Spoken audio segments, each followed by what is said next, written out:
Today, both wearing Marcellus gear. Yeah. What is up, 2K crew? Yes. Hope everyone had a fantastic holiday weekend and we all took time to remember why we actually celebrate this weekend. But with that being aside, 2Ks, how was your weekend?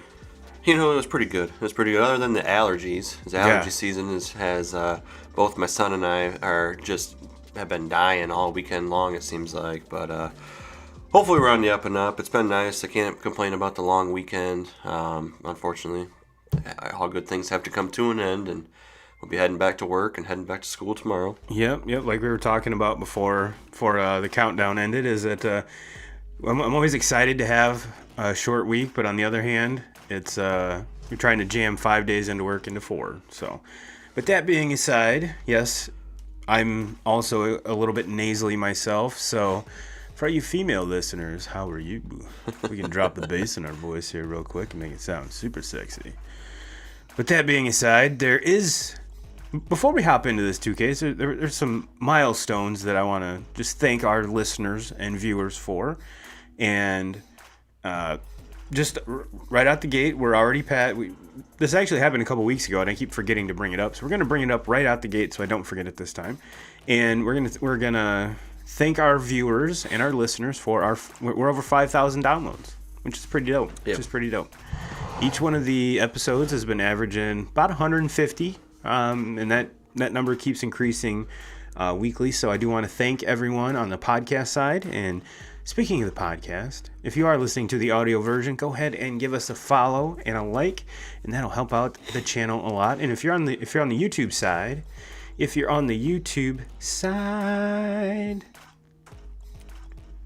there it is.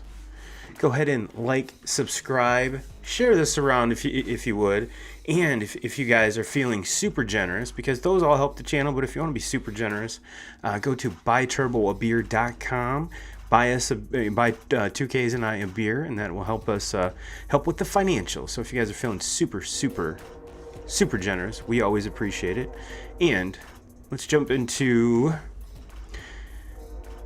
Before we jump into this, I want to preface this with, for those of you that if you are watching on YouTube, this is we kind of broke down the box score a little bit. We got the analytics and all the thank yous and follows out of the way, but we are going to be talking NBA hoops, and I don't know. This is one of those shows that I try to get stoked about, and it's hard to get stoked because NBA really isn't my jam. Did you like what I did there? Good one. I've actually thought of that this morning when I was putting this together. But for the sake of being corny, it is kind of, I don't know. It's not my jam, but it is important because it's one of the major sports. And believe it or not, we do have quite a few 2K crew that do love them some NBA. So what we're going to do is we're going to break it down on the east side, on the west side, and then we got the last tile there is miscellaneous, which we want to talk about some other cool shit that has happened this last week or here recently. So get locked in because you have found the Turbo and 2K show. All right. Well, 2Ks. I think that I think with the East, the best way to start off with this is let's talk about the Bucks. Yeah. Talk about the Bucks. Yeah. If I'm correct, they're the only team that swept so far, right? Yep. Well, I guess correct. With the first, Sixers have a shot. Or no, Sixers are playing right now actually as we're talking. So they have a chance to do it tonight over the Wizards. And when it comes to all right. I had all this neatly planned out, but it's not working for me. But when it comes to the Bucks, I mean, they were the 2 seed or 3 seed, and let's go back here to Saturday. Maybe there it is, and they were, they swept the Heat, and it's not like the Heat were throughout the year, any gangbusters or anything like that. So for the Bucks to sweep, in my opinion, not a big shocker there. Yeah, but I mean, this is a team that we've talked about for the last 2 years as being, the team to beat in the East, and then they lay an egg in the playoffs. And True. last year, it was the Heat that ended up in the finals. So for them to get through it in a sweep, they actually, in my opinion, this last couple of weeks, they looked like the best team in the East, and so. And from my takeaway from the whole series is that one of the biggest knocks on the Bucks and Giannis is their shooting, and they were shooting the lights out of the ball, shooting the daylights out of it, and I think ultimately to me that's one of the main reasons they did sweep is because of that, and where in the past that's kind of been their bugaboo or their Achilles heel if you want to consider it that way, because there's a lot of people that even through Giannis's whole career that's one of his main chinks in his armor is his outside shooting. So it was really good. Let me turn the volume down here. I think we're clipping here a little bit. Okay. Yeah, we're out of the yellow now until I yell. So, all right, let's keep it right there. Keep it right there. But yeah, to me, the Heat were one of those teams that in the bubble caught fire. I mean, they were like the epitome of team chemistry when it came down to it. So, yeah, I mean, does it shock me that the Bucks swept them? No. But with a team like that, I mean, you really kind of thought they'd take at least one. Take one, yeah. I agree. Especially, take one at home. But the one major thing that I've noticed throughout the whole playoff so far is a lot of high scores. Yeah. A lot of high scores, and I normally don't bet NBA just because I don't. It's not my thing. I get more enjoyment out of betting NCAA basketball, just because in my opinion it can be more predictable. I guess even though with the NCAA tournament and such, I mean you always have the Cinderellas and stuff like that. To me, that's fun to pick. But the NBA, I just can't get into just betting on them. Yeah. So and the reason I bring that up is I haven't looked at the over-unders for as far as points are concerned and how, because it seems like, take for instance this was yesterday, on Sunday, the Nets and Celtics played a 141 to 126. Yeah. So, yeah, which, I mean, when you have the big three there with the Nets, you kind of do expect a lot of points. But then again, neither one of those three players have ever been known for their defense either. So that, and Jason Tatum's been balling out in that series too.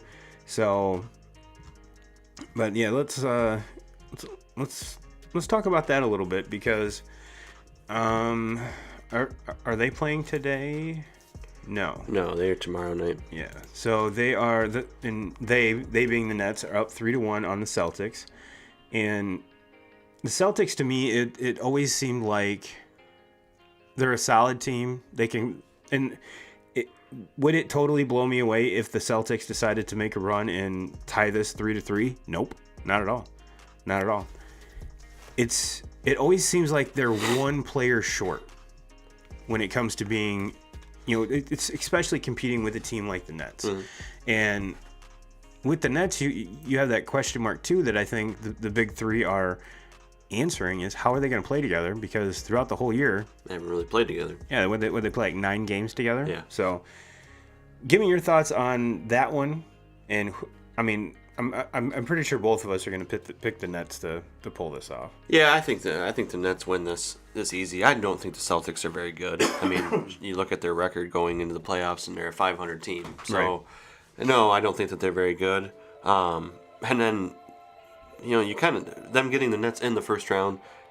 The Nets are the best team in the East right now. Yeah. I mean, with the 3 players that they have, the 3 players we were just talking about, and Durant, Harden, and Kyrie.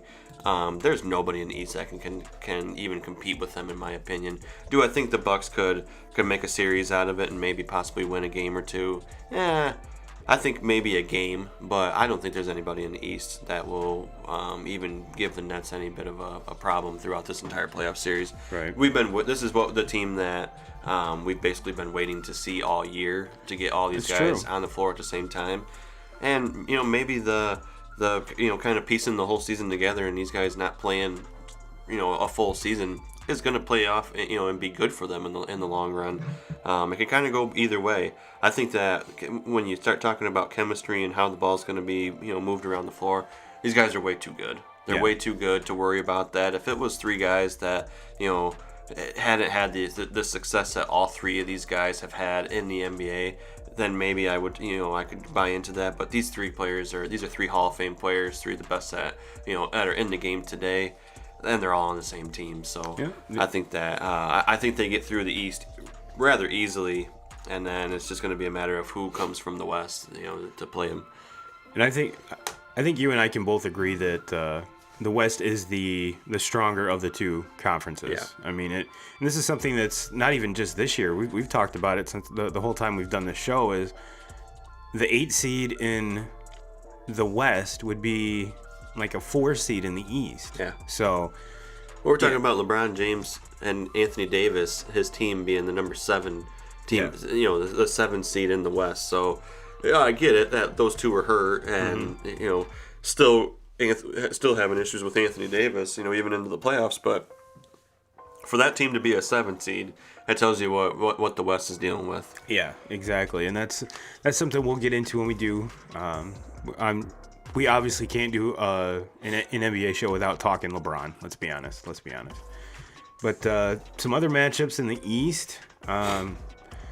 This one has me a little bit intrigued, and I've been kind of following this. Is the Knicks and Hawks, and the Hawks are up 3-1, and in my opinion, the Knicks are probably a year early. In my opinion, they're relying on some very young players to kind of carry this team besides Julius Randle, and he's kind of had a resurgent bounce back year this year, and we're seeing RJ Barrett be what I think a lot of folks kind of expected coming out of Duke. And hell, there was a lot of people that, myself included, was kind of on the Barrett bandwagon as opposed to the Zion Williamson bandwagon. And you could kind of go back and forth, and I think these two guys will be forever talked about it in the same sentence because they went to the same school. And one could say that, even with having the number 1 overall pick in Zion, that the Pelicans have a better team. And we all know that New York, the Knicks in particular, have been kind of a dumpster fire for how many years, and so to have them back, it's great for the NBA. You just took the words right out of my mouth. Absolutely. And honestly, my age, pretty much ever since I've been alive, the Knicks have kind of been the laughing stock, or one of the laughing stocks of the NBA. So to get them back and get the NBA strong in the city of New York, as far as with the Knicks and with Brooklyn too, with the big three, and with everything that Brooklyn did, the Knicks, they had to be relevant, Oh yeah, and they did it 2 totally different ways. And free agents are going to want to go play in Madison Square Garden. They're going to want to go. What they've been waiting for is for the Knicks to be able to put a team out there that can compete. Yeah, that doesn't suck. They did that this year, and now I think what you're going to see is if they can stick to that, and being consistently good and being a playoff team, you're going to see some of these big time free agents go there. You're going to see because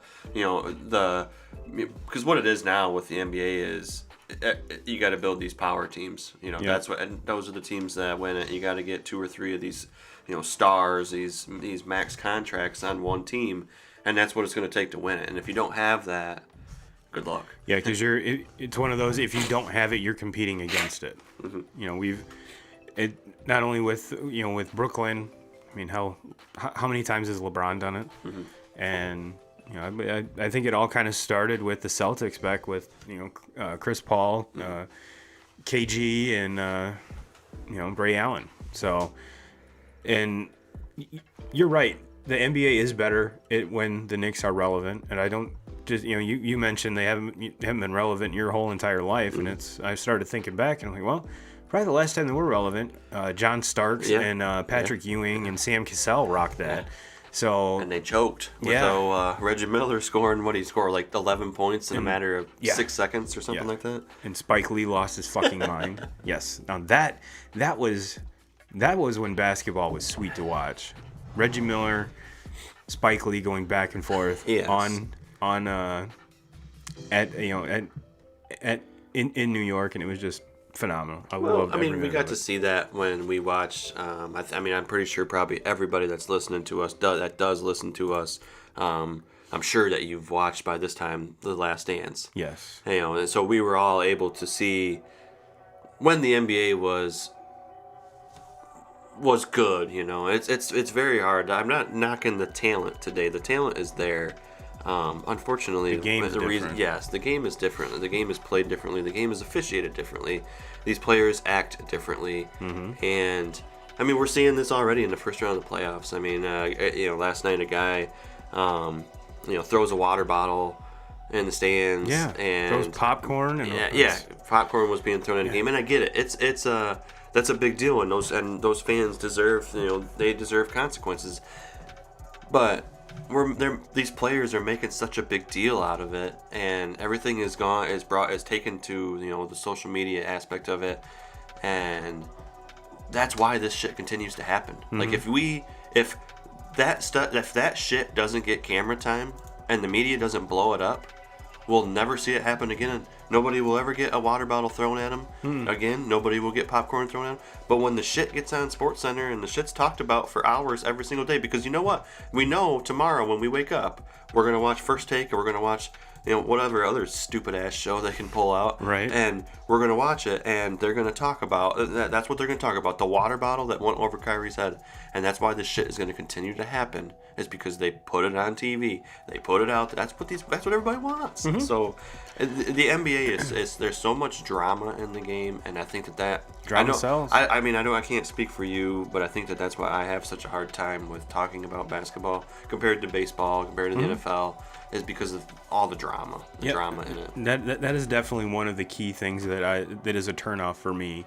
And just getting back to, like you said, the game's different than the basketball I grew up on, and I'm sure there's a lot of folks that would agree or disagree. And every sport is going to have idiotic fans. Baseball has fans that jump and streak across the outfield and head first slide across the tarp on the field with nothing on. But the thing is, nobody talks about it. The shit doesn't even. The cameras don't even show it. So. Well, if you remember back when the Braves were on their run and the John Rocker was in the bullpen and people throwing D batteries at him. Yeah. I mean, it happens, and then maybe it's one of those things where if that stuff would have, if cell phones and everything else would have been what they are now back then, we probably would hear more of it, just because there's more people recording stuff, there's more people document everything, and everyone posts everything to Facebook, Instagram, whatever, what have you, and that's probably and.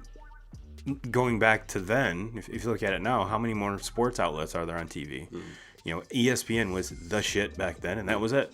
That was it. So, but no, you're 100% right. And from what I saw, the gentleman that did throw the water bottle got arrested. They are pressing charges. He got what he deserved. Yes. And so, in my opinion, stop talking about it. Yeah. You don't want this stuff to happen, and you don't want this image on the game. Stop talking about it. And the biggest thing is, it's the players. It's the NBA players that are talking about it. They're the ones that are taking to Twitter. And if there's anything that I've learned about NBA players, they're all fucking talk. Oh, yeah. We've seen them try to fight or have brawls on an NBA floor, and they're all fucking talk. So, except for Ron Artest. Yeah. Ron Artest. The malice in the palace. Well, 2Ks, you kind of touched on the next one, the Sixers and the Wizards. And this one is at halftime with the Sixers up 61-60. Again, a very tightly defensive battle with projected over 120 points each. And this one's weird because like you mentioned, the Sixers are up 3-0. And on paper, the Wizards should be better. And they're one of those teams that I don't know if I can ever take seriously. I mean, they have Russell Westbrook, the walking triple double, and even going back to any of his previous teams, they always seem to make the playoffs, but never get that big run. I mean, there was a early in his career before he was Oscar Robertson 2.0, and it was him, KD, and Harden still there in Oklahoma City. Yeah, they made some noise, and then that's when you saw Durant leave and everyone else leave, and he was left there by himself. And of course, that's why he decided to turn into a walking, talking triple doubles, because there was him and Adams. It seems like the only two dudes that they ever had on the team. But I can't. And this is something because I'll admit it. I am a Russell Westbrook fan just because he does stuff that no one else does. No one else does. The stat sheet more than probably anybody in the NBA. I mean, yeah. To break Oscar Robertson's record this year, as far as the triple double record, it's amazing. My problem with Russell Westbrook is just he's got to know when to take the back seat and be the Robin. That was what happened with Durant, and that was what happened with Harden. Obviously, those two guys I just mentioned are better players. They're better scorers. I'm not going to go as far to say that they're better players as far as being able to do everything that Russell can do, but Russell's not a scorer. That's not what his game is. And once he figured that out this year on this Washington team, because this team was struggling. This team was a team that it's amazing to me that they're even in the playoffs. But once he started not trying to be the Russell Westbrook of old and try to score, and he started to realize that I'm better if I score 12, 14 points, and more kind of take that, to use an example, the Rondo. With that Celtics team. He didn't need to score. He needed to score 10, 12 points and then have 10, 12 assists and then have 10, 12 rebounds and then play really, really good defense. Because he had Paul Pierce and he had KG to score and Ray Allen. He didn't need to do any more. So, and I'm not saying that Westbrook has that because he doesn't have that much talent around him. He has a great player in Bradley Beal. But and Rui Hachimura, those are the only two guys I can. Going back to Lopez or Robin Lopez was still in the league. Thunder days, he wanted to be the guy. Durant was one of the best. If he wasn't the best player in the NBA, because it was only because LeBron James was in the league. It's true. So, but Westbrook wanted to be the guy, and it didn't work. And then you go to Houston. Well, then you have Harden. Harden's one of the best scorers that we've seen. I mean, he's one of the best true scorers that I've seen ever since I've ever watched basketball. So, but he didn't want to be that, take the back seat. So it didn't work. It didn't work out. So that's my only issue I have with him. As far as these two teams matching up, you got Westbrook and you got Bradley Beal. That's about all they got. Yeah. The Sixers team, when you look at what they have from top to bottom, Ben Simmons and Joel Embiid, and then you have Tobias Harris and Danny Green and Seth Curry, and I mean the list goes. They have so many really good players on this team that I think that this is going to be an easy sweep for the Sixers. If they do slip up and lose one of these games, they'll go right back to Philly and end it. So, well, and just to kind of further our point, the Wizards are 4 games below 500 and still made the playoffs. But when you go back, a month ago, this team wasn't even in the conversation. I remember at one time they were like 15, 16 games below 500, so they were way out of it. So for them to make that turn, and I really think that a lot of it has to do with Westbrook starting to, just realize that I don't need to be the guy that shoots the ball 25, 30, because if he's shooting the ball 25, 30 times, he's only probably a career low 30%, from 3, and so he's a terrible shooter and not a good scorer. He's just a great athlete. Yeah, and I think we can both agree that Bradley Beal's the best player on that team. Yeah, hands down. Absolutely. Hands down. But did we cover all the East here? I feel like we're missing one. I think the only reason I'm feeling that is because we did talk about all 4. Just because the Bucks swept, so that's why it's not coming up. Well, let's go on to the West. And we kind of touched base on it here a little bit. This to me, this is where all the studs are. Whoever's going to win the title this year is going to come out of the West. Whoever comes out of the West is going to. You think so? I mean, even with Brooklyn. Yep. Because I think Brooklyn and the Sixers can compete with anybody on this side. I think when it comes from top to bottom on the West, absolutely they got to be. But the top two teams in the East, in my opinion, can compete with anybody in the West. Oh yeah, I'm not saying it's going to be just a blowout by any means, but let's rip the LeBron Band-Aid off. I mean, that's when you talk NBA, everyone always wants to hear about LeBron. And if you follow the channel, I did a short video, and I went out and put my dick on the line and said, I'm taking the Suns in 6. Taking the Suns in 6. And first of all, I love Booker. Love Devin Booker. Him and Chris Paul that chemistry is fantastic. Yeah. And you would think that those guys have been playing for years together. Exactly. And I think what it's feeling like the injuries to LeBron and AD are going to bite them in the ass, and they're not going to make it past this point. But everyone's going to talk about the historical aspect of it, and how does this run compared to all the other ones, and is this LeBron's earliest exit of his career? Calm down. If you look, this is probably the first time since he was with with Cleveland the first time around. This is probably the lowest seed he's ever been. Oh yeah. And for this team to be a 7 seed is a joke. They should be at least a 4 seed. So instead of him being on the dominant side and playing the lower seed, he's playing, in my opinion, one of the best teams in the NBA in the first round. Yeah. So if LeBron and the Lake Show get past the Suns, it's going to get easier.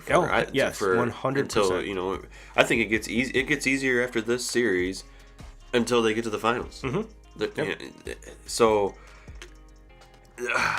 what has me scared about this is, I'm not necessarily scared because I would love to see Phoenix win this. I'm not. But if I was a Lakers, tied 2-2, by the way. If I was a Lakers fan, what would have me scared is Anthony Davis. What's going on there? He's obviously not healthy. No, he's not healthy. He's playing because it's playoff time and he has no other choice. That's what studs do. But he's not healthy. He's not right. He's had, I think it was like game 2 where he was just phenomenal. People were kind of like, what the fuck is going on with game him? 1 he was horrendous. And then game 1 he was awful. And then game 3 he was good and they win. And then game 4 he's awful again. He gets hurt. He doesn't finish the game. And they end up getting beat. LeBron is still the best player in the NBA. I don't think LeBron can get through this Phoenix team by himself. He's going to need to have Anthony Davis in there with him, and I don't necessarily think that it has to be Anthony Davis at 100%. He just has to have him out there, and if he can have him at 70%, I think that because let's just be real, we're gonna probably in this next game, game 5, it's gonna be one of LeBron's games where he just comes out and just fucking destroys it because it's that time. It's the playoffs. People are starting to kind of doubt him. People are starting to talk about they're not going to get through this series. LeBron's going to have one of those games. It wouldn't surprise me if he has 2 games where he just goes off. But the one thing I will say about this is I think everybody, when I was watching the Lakers last year, and obviously both of these 2 guys were healthy, teams didn't want to play him. No. They were scared of playing. This Phoenix team is not one bit scared of him, and I think adding Chris Paul to that is the reason why. I mean, this is a very young squirrely team. Vet. Got some great players. Devin Booker, you talked about earlier. Ayton, another young, their young center, been phenomenal. So what they needed was that veteran that can make believers out of them, and I really think that Chris Paul has been that, and I think that Chris Paul is kind of the. And I think it's been good for him. I think surrounding him, that's kind of. I think a lot of people had kind of wrote Chris Paul off. The injuries, 100%. The injuries had started to play a toll, and he, his age, and he's been, he's got a lot of miles on him. I think getting him with this younger group of players has kind of brought the best out of him also. Sure. So I think it's been a perfect fit. It was, I remember when this all went down. And we might have talked about it when, as far as with the free agency, and Chris Paul signed with Phoenix. I want to say we talked about it. Like, what the fuck? Yeah. Why? That doesn't make any sense.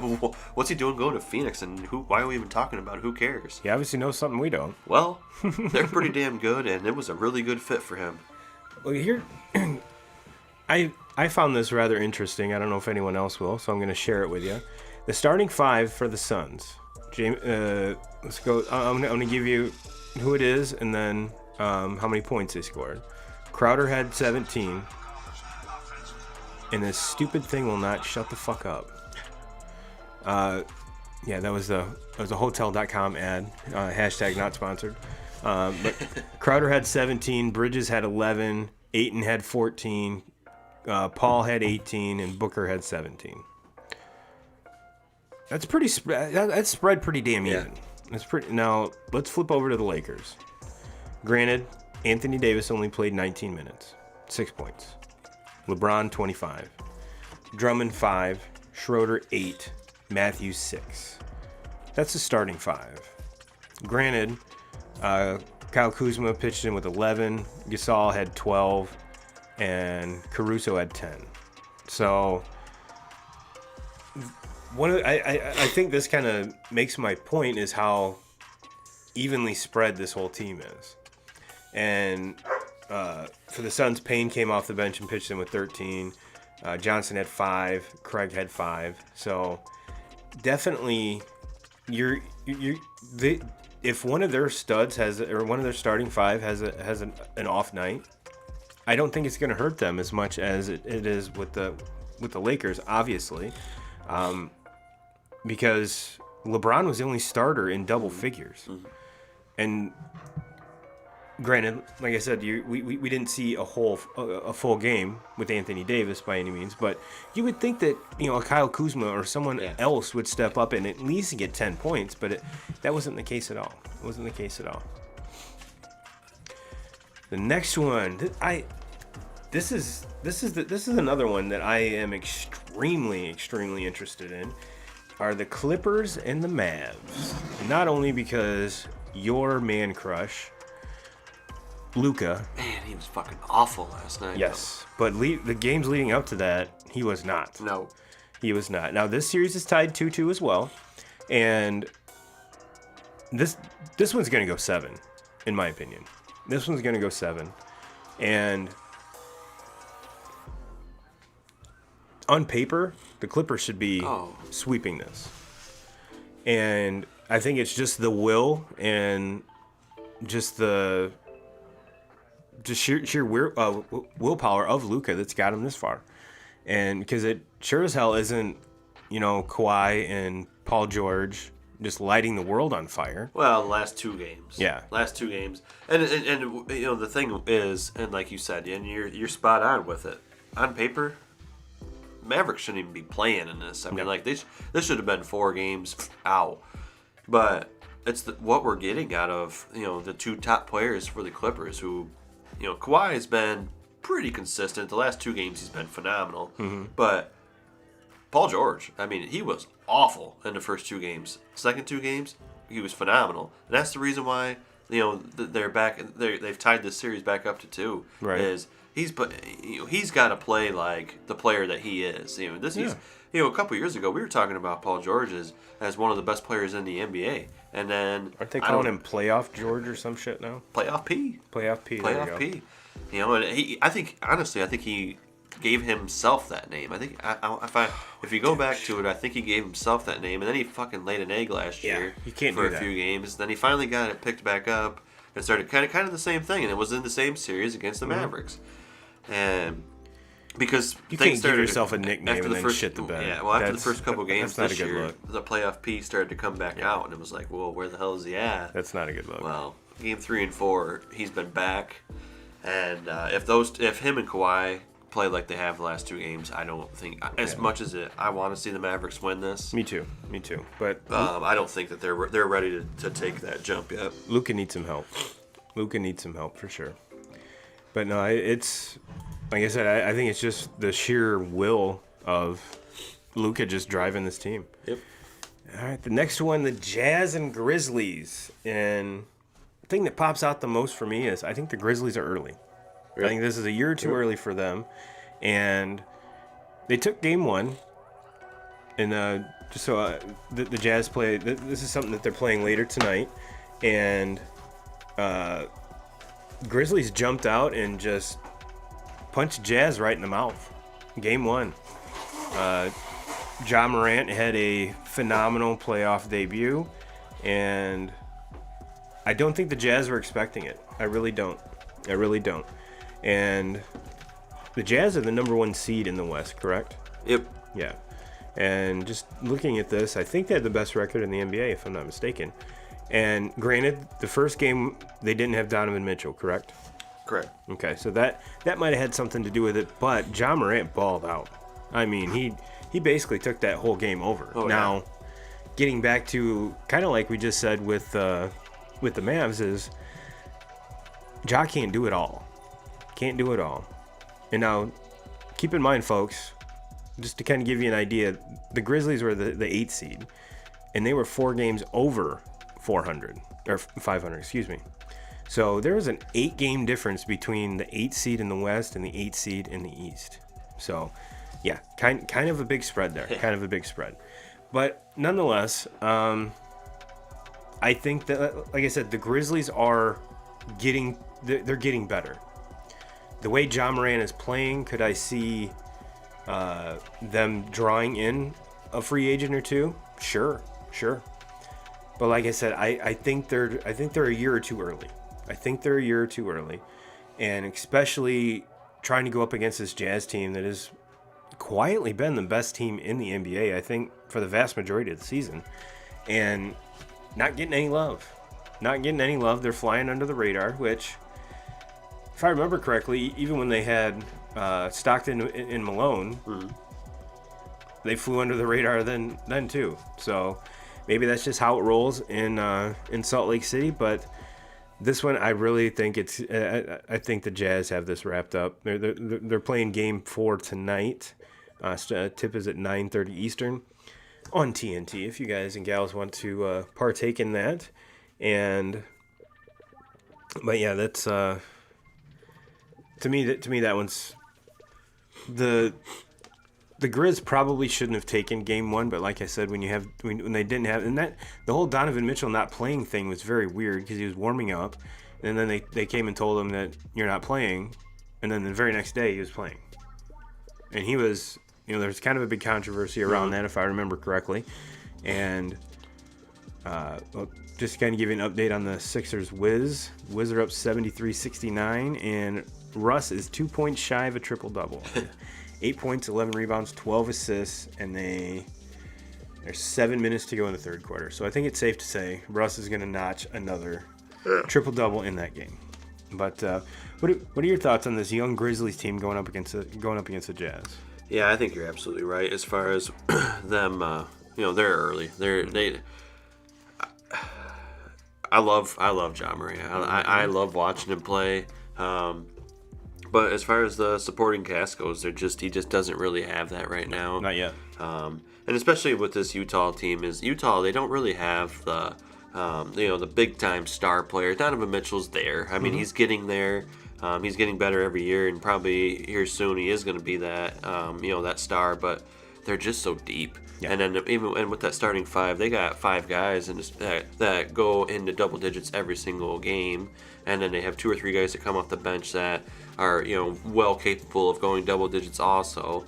Mike Conley's been phenomenal this year. Kind of haven't really talked a whole lot about him the last few years. I mean, no, he's been a very good player for a long time in the NBA, but we haven't really talked about him. And now all of a sudden he's back to playing some of his best basketball. But this team, they do everything well. They shoot the ball well. They played very good defense. They score. It's hard to find something that this team is not necessarily good at this point.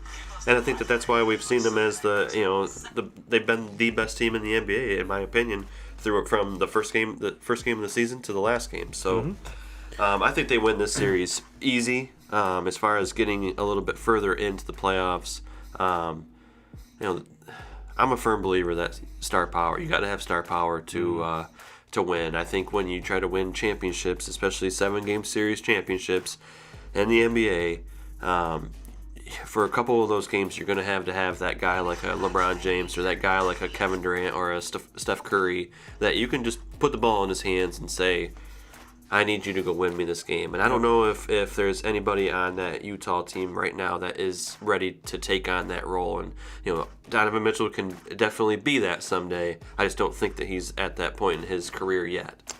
And let's play the same game that we did with the Suns and Lakers. Just kind of give you an idea how balanced and just kind of machine-like this Jazz team is. They have O'Neal going for 12 points. Bogdanovich going for 15, Gobert going for 15, Conley going for 27. Like you said, he's one of a handful of guys that have kind of had this resurgence throughout the playoffs for their career.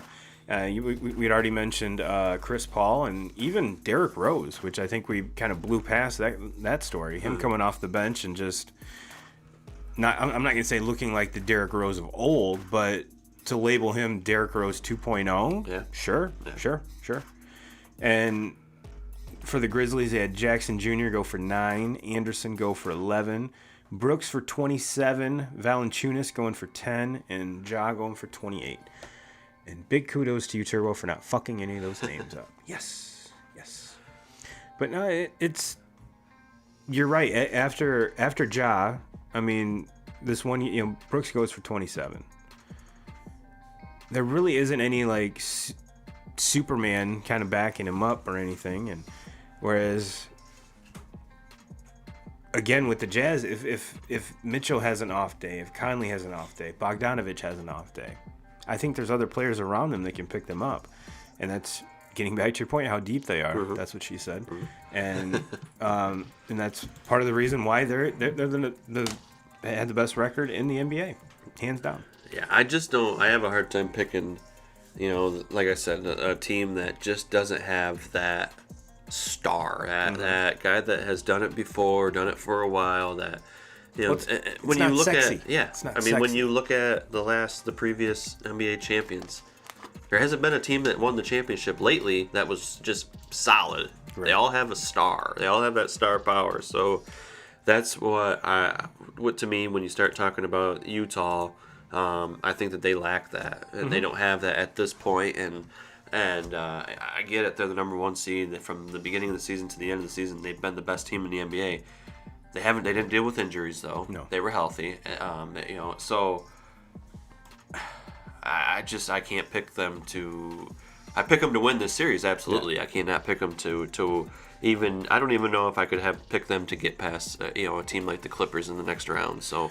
Like I said, I'm very high on whoever wins, and like I said, I've already given you my 2 cents, and I think the Suns are going to win that series. But whoever wins the Lakers and Suns series, I think is going to be representing the Western Conference in the finals. So just because of that, of some of the facts that you just pointed out, yeah. And in my opinion, like I said. Regardless of seeding, so I mean that's how serious can you take the seeding? I mean, ever since it got to be quote unquote popular to rest your star players, does it really matter? Mm-hmm. No. In my opinion, no. And for the Suns to be the 2 seed, could they very well be the best team? Sure. Mm-hmm. There's no doubt in my mind. Right. So I think we covered them all, didn't we? Nope. We got the Blazers and Denver. Blazers, Nuggets. Yep. I was just got to that one. This one, to be honest with you, it can go either way to me. Yeah. And I think this one just comes down to Damian Lillard. Yeah. And getting back to your point of having the star power, he's that team. Oh yeah. He is that team. And to me, the Nuggets have just been, even with a record of 47-25. It seems like they're very streaky, and I could be completely off on this because I didn't follow them really, really closely, but again, there really isn't a whole lot of star power there. No, I mean they have Joker. Jokic. Yeah. I mean, that's it, and that's the thing about them is, and I think it's pretty similar to the same Denver team that we watched last year. They might have been the 1 seed last year, if I remember right. I think they might have been, but there's nothing on that team that really scares me. You run into some of these other teams, and the thing about it is, the NBA, the way that the game is played today, it's kind of big 7-footers play center. You're not really scared of that. What we're scared of today are the guys like LeBron James, the guys like Kevin Durant, the guys like James Harden that can go off on you and just score basically at will against you. To where, back in the in the 80s and in the early 90s, it was kind of more of if you had a guy like Tim Duncan, Shaquille O'Neal, who had that walking mismatch, absolutely. That's where I don't think Jokic is a phenomenal player, one of the best. Such a pretty shot. Too. And but as far as him being the number one player, number one option on an NBA championship contending team, I think he's more of the if this team is going to compete, if Denver's going to compete and try to win a championship, he's got to be the number 2 option. Yeah. So that means they got to bring in more star power. I keep saying it seems like about all the teams I don't, but that's the way it is. That's the way that the NBA is built now. Is it's a star power game. Ever since we talked about earlier, LeBron created this shit as far as the dream teams and bringing in the 3 stars into one team. So and that's what it is now. The super team. But no, I'm right there with you, and it's even casually watching all year. They never really were a blip on my radar, to be honest with you. And judging by their record, it looks like they're the 3 seed, if I'm not mistaken. Yep. So to be the 3 seed in the Western Conference is a pretty big, and I'm trying not to contradict myself, but in comparison to the East, to be the third seed in the West it's not a small feat. And to do that and to have both them and the Jazz kind of go nonchalant and play as good a basketball as they did to get to this point, like I said, I've never claimed to be a huge NBA fan. Cody, if you're out there and you're watching, school us up on some NBA, because speaking of the NBA, I don't even know who's winning our fantasy basketball league. Goes to show you, I gave up on that months ago. I'm pretty sure I think it's done, and I'm pretty sure my dad won. Oh, did he? Yeah. So I think he won football, our football league and our basketball league. Oh well, shit. I probably should get in there and check that, because I'm pretty sure your dad wants some money from me, or whomever. But yeah, probably should check that out. I just thought about that right now. Was there anything else you want to wrap up with the hoops talk here? No, I've talked enough basketball. Okay. God, making me nauseous. All right, well, let's jump into what I labeled miscellaneous, because I didn't know how much time we were going to have, how much time we could fill with basketball. So figured we could go a couple different ways with this, and we were, we ran into you guys at dinner the other night, and you posted something that was posed a very good question as to how about we do something about Phil Mickelson. For those of you that are living under a rock, he at age 50 won a major, a PGA championship. He's the oldest person to win a major in PGA history. Now, 2Ks, to get this conversation started, I'm gonna pose a question to you. What is more impressive, Phil's win or Tiger's win at the Masters, his last one? I knew that was the question you were going to ask. We didn't even talk about this, but I knew that was the question you were going to ask. And this might shock some people, but I honestly think Phil's. Phil's. I'm right there with you, and it doesn't shock me.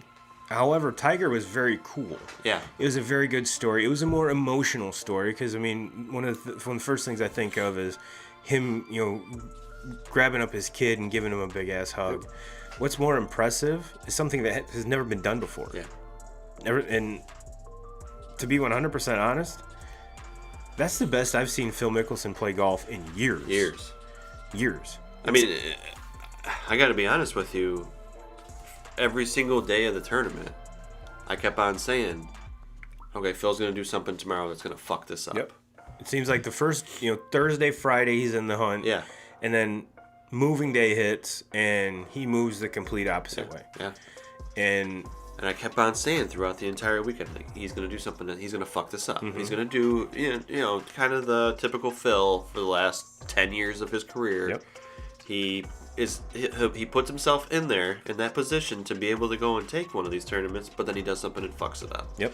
And I kept thinking it was going to happen, and he just got better every single day. He played his best round of golf, I thought, in the entire week on Sunday, and which is amazing. You don't see that very often. You see a lot of times when a guy goes into Sunday and with the lead, where they kind of press a little bit, sure. Especially when you have a guy like Brooks Koepka.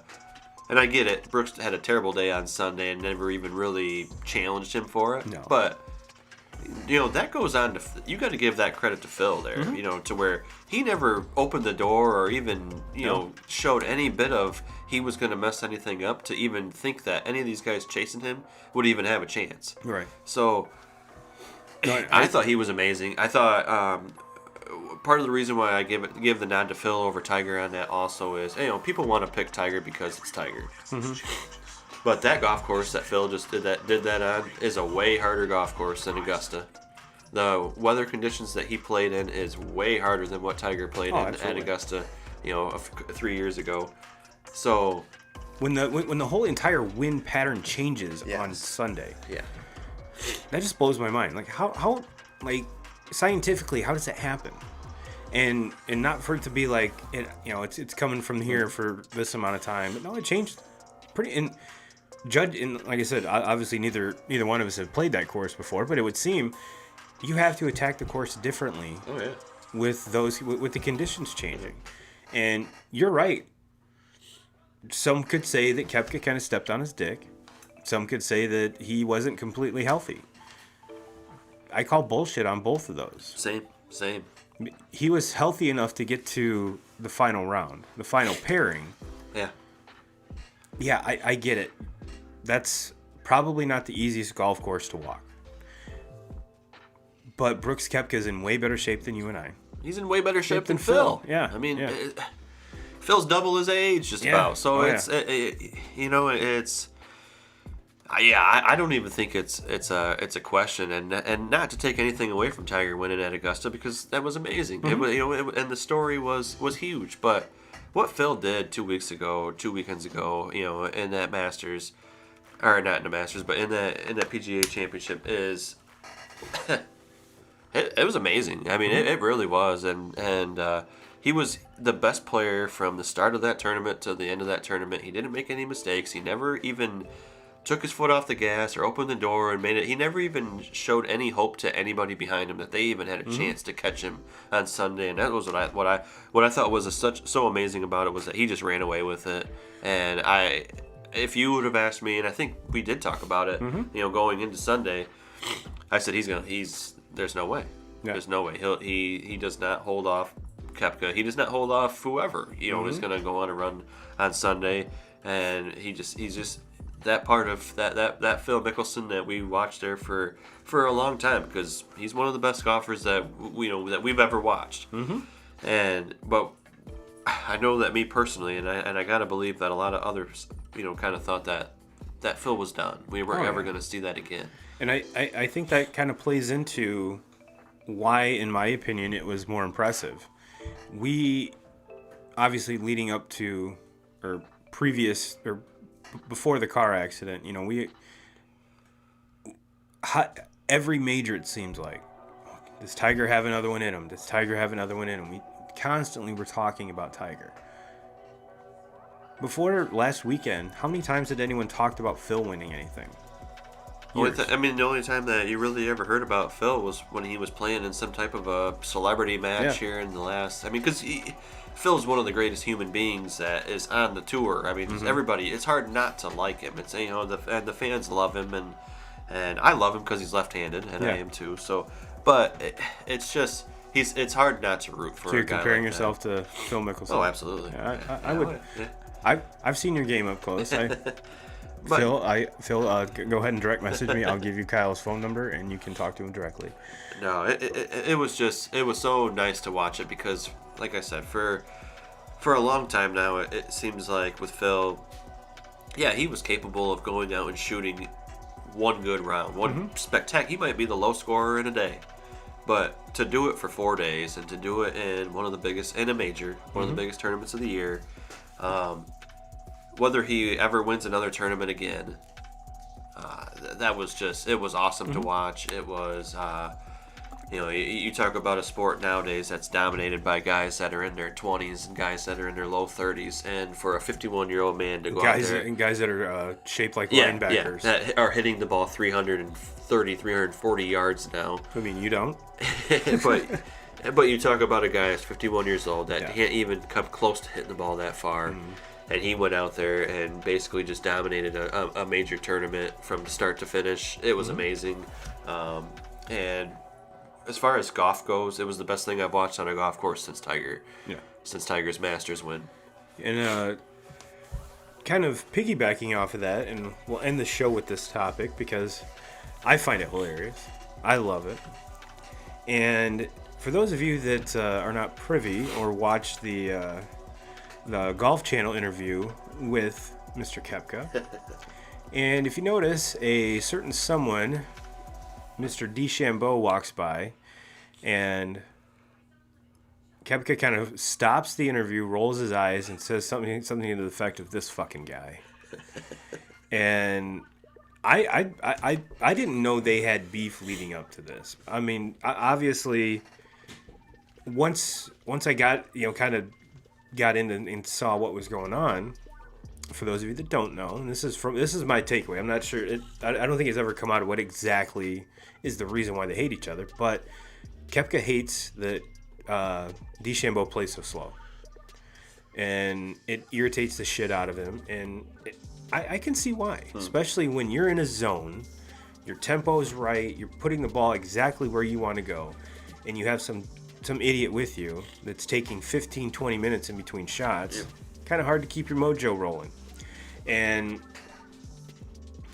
I'm not so sure if it was that interview or the social media barrage between the two after that is the more impressive part. And there are a lot of folks in the media that are like, these guys just need to shut up and play golf. Yeah. And and Dustin Perry called us media, so we're officially media people, and I'm exactly the opposite. I love it. I want to see more, because we all know out of all the golfers that are there, they don't all like each other. Yeah. Especially when you're in the clubhouse, and I'm sure there's a lot of them that have a drink or two after the round, and I bet you there's some stuff said that. Yeah. And that's what I want. We were talking about drama earlier with the NBA. That's over the top. Yeah. Oh, yeah. This is the type of drama that I like, because I have a feeling, first of all, those two need to MMA fight, because they're both huge, even for golfers. Oh, yeah. Or, like I said, both of them could play linebacker somewhere. Yeah. And to me, that would be, and we kind of hinted at that last week when we were talking about it. And like I said, I had no idea between the history between the two, but for all those analysts and media that are just saying, just go play golf. How about you just stop being a media person? Because this, if you're in the media, you love drama. Drama gets you stories. Drama gets you content. So don't tell me that that's bad for the game. Is it? And it's, from what I saw, it was the kind of the elder statesman media people that were, and I have a very good feeling that a lot of them are just, these young kids are fucking up my sport. No, they're actually making it extremely better, because if there wasn't them, we'd be watching some old. I mean, we'd basically be watching the senior PGA Tour, and I don't know if you've ever watched that, but it's not nearly as fun to watch as the PGA Tour. So, like I said, I love it. I want more. I followed both of them on Twitter just because I heard that they were jawing back and forth with each other, and It's getting almost to the point, kind of like that Eminem Machine Gun Kelly, where they're both going back and forth at each other. I love it. Bring it on. I want more of it. What are your thoughts? Yeah, it's. I agree with you. It is. I think it's good for the sport. I think it's good to bring some attention to it. Now, talking about the players personally, I think it hurts Brooks. I really do. I think you go to Brooks a couple years ago, winning. He was winning, just everything. A winning machine. He was winning everything. He was winning majors. He was winning tournament. I mean, just every tournament he played in, he was competing in, and he got through that. And you really never heard Brooks talk. Like the guy never said a word. He just kept on playing and just hitting birdies. You know, and I think that tweet that DeChambeau put out there, like, I love living rent-free in your head, there's a lot of meaning to that. Yeah. Like, because, let's be honest, to me, there's no comparison in the two as golfers. I don't think DeChambeau, maybe he'll win a major, maybe he won't. He's like that John Daly. He's exciting because he hits the ball so fucking hard. Yeah, but I don't know if he'll ever develop any more of his game. No. Like, Koepka hits the shit out of the ball, and he does everything else pretty good too. I mean, I'd like to see his short game improve a little bit and become a better putter. And I think that's kind of what's holding him back from winning more, because he hits the ball just as far. Yeah. His swing isn't as out of control. No. And it doesn't look like he's swinging a fucking garden hose like what DeChambeau does. But DeChambeau's just it's exciting to see because he swings out of his ass and he hits the shit out of the ball, but he's not going to be a consistent winner ever on the PGA Tour. Would you say he's kind of like a sideshow at that point? Yeah, that's how I see him as, and I think he acts like a douche. He acts like he reminds me a lot of like a Patrick Reed. I think he's a douche also. So yeah, I like the going back and forth, but I honestly think that it plays more into DeChambeau's hands. As it does, and I like Koepka, and I want to see Koepka win a lot. I'm a huge Koepka fan because I think Koepka has the talent to be able to win a lot more majors. I'm not saying he's going to compete with Tiger or compete with Jack, but he has the talent, and to be the world number one golfer and consistently hold right there. DeChambeau is a fucking possibly a top 20, top 30 golfer in the world. Never going to be a consistent winner on the tour.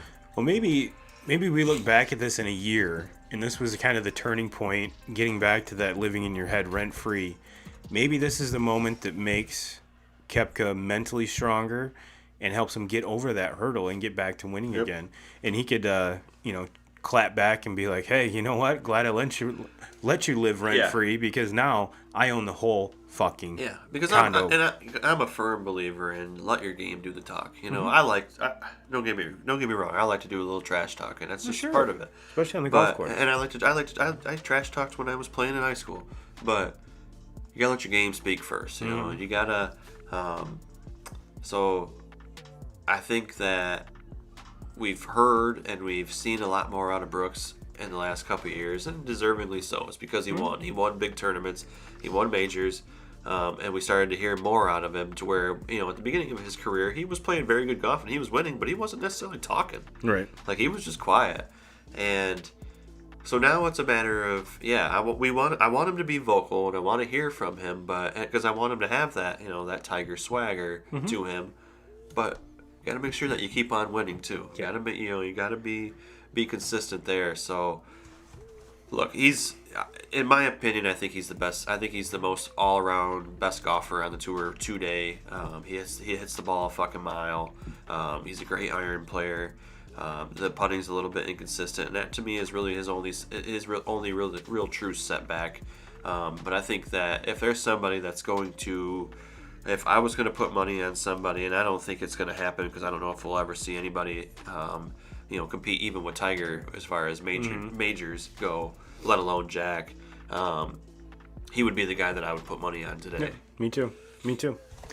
Like I said, I'm a huge fan. I like both him and Dustin Johnson. So, and I have a feeling we haven't seen the last of either one of those guys, either getting a big ass check or putting on a jacket. So, is there anything else you want to wrap up, 2Ks? Did we miss anything? No, I want to apologize for my snot nose this whole episode. I've been battling through it bad, but my allergies are killing me. That's okay. I know it's annoying listening to me with the upsucks the whole episode, but I'll be better next week.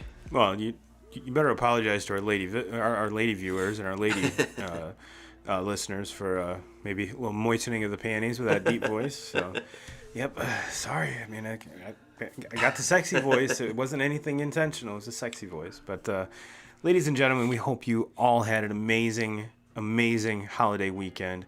Enjoy your 4-day week. And as always, Jim Rome, we're coming for you.